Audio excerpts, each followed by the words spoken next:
আজকে বন্ধুরা আপনাদের জন্য একটা দারুণ পেঁয়াজ রসুন ছাড়া পাঁচফোড়ন সম্বাস দিয়ে মাছের ঝোলের রেসিপি নিয়ে এসেছি। এটা একটা ট্রেডিশনাল রেসিপি। আমার ঠাম্মা দিদা যেভাবে রান্নাটা করতেন আর আমার মাও সেইভাবেই রান্না করতেন, আর আমিও একইভাবে রান্না করি। এর স্বাদ আর গন্ধ ভুলার নয়। নমস্কার বন্ধুরা, আশা করি বন্ধুরা আপনারা সবাই খুব ভালো আছেন। আমিও খুব ভালো আছি। মমস কিচেনে সবাইকে অনেক অনেক স্বাগত জানাচ্ছি। চলুন এবার রেসিপিটা শুরু করি। এখানে দেখুন, বড় মাছের পেটি আর গজ আলাদা করে রাখা, আলু 2টা লম্বা লম্বা করে কেটে রাখা। কড়াইতে সর্ষের তেল গরম বসিয়ে দিয়েছি। এখানে নুন আর হলুদ গুঁড়ো দিয়ে মাছগুলো খুব ভালো করে মেখে লাল লাল করে ভেজে নেব। পুরো রান্নাটাই সর্ষের তেলের হবে। ট্র্যাডিশনাল রান্না বন্ধুরা, পুরো ভিডিওটা দেখতে থাকুন। সবার প্রথমে সবাইকে অনেক অনেক ধন্যবাদ জানাচ্ছি পাশে থাকার জন্য, প্রতিনিয়ত আমাকে সাপোর্ট করে যাওয়ার জন্য। যদি এই দারুণ রেসিপিটা আপনাদের ভালো লেগে থাকে তাহলে স্কিপ না করে পুরো ভিডিওটা দেখতে থাকুন।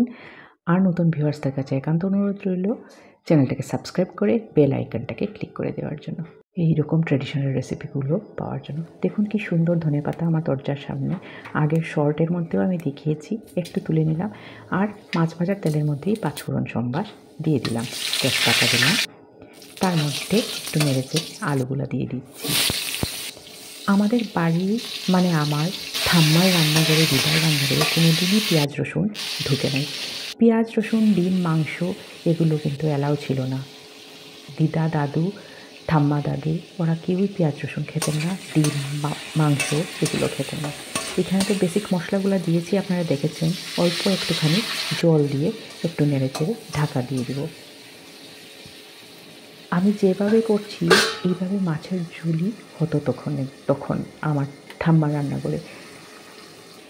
আমার ছোটো পিসি যখন একটু বড় হয়েছে তখন আমাদেরকে নিয়ে বাইরে অন্য একটা ঘরে কখনো কখনো ডিম রান্না করত।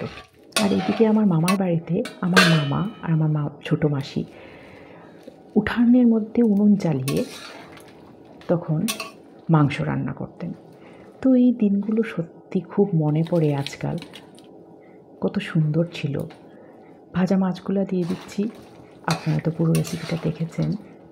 আমি ঝোলটা কতখানি দিয়েছি, একটু পাতলা পাতলা হবে।